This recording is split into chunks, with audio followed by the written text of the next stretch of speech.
Akalain mo naman 'tong baklang 'to. Sorry, beses ng bunganga ko. Tingnan niyo kasi. Tingnan niyo yan, tingnan niyo. Mhm. Sabi niya, sumakay ako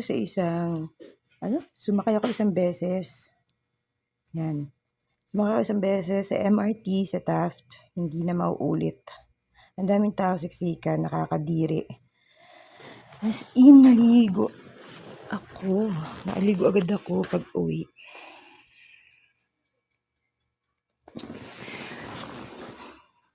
Akala ko dati hindi totoo yung kasabihan ng kapag kapangit na sa maugali. Kasi may mga kaibigan naman ako na tsakaro pero hindi ganyan. Ganyan. Alam mo ba, sana kung wala kang maganda sasabihin, tiniko mo lang yung bunganga mo. Or maybe nagpapahype ka lang, no? Kasi syempre, good or bad man yan is still relevant ka pa rin, di ba? Mapapag-usapan ka pa rin, ganun lang yun. Kaya lang pangit na nakuha mong reason para pag-usapan. Very, very out yan. Kasi ako, siguro way back 2012, 2010. Yeah, I used to ride dyan sa MRT na yan. Alam mo yung pakiramdam na, kasi syempre, kami, more than 8 hours duty ako nun. So, imbis na gusto mo umupo, parang imbis na tapos na magpapahinga ka na, out ka na sa work, parang digmaan na naman, another pagsabak. Ganun kahirap yun. Tsaka syempre parang baliwala na sa amin yung mga amoy-amoy ng mga katabi namin kasi nga pagod kami.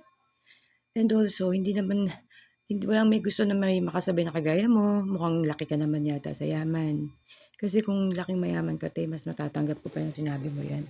Dinaig mo pa si Ann Curtis. Si Ann Curtis, laging nag-MRT yan pag traffic. She never posted something like that, Parang hindi ka Pilipino. Very wala kang empathy doon sa mga taong alam mong pagod. Alam mo yun, masama ugali mo, te. Minsan yung ganyang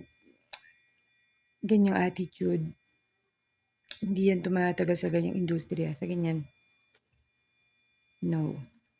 Maybe siguro kung may nakakatagal sa'yo ngayon, siguro may napapakinabangan sila sa'yo. But, based on my experience, ako nga may itsura na ako nito Akala ko pinapakisama na ako na maayos. No. They just, like me and love me because they have something in return. Tandaan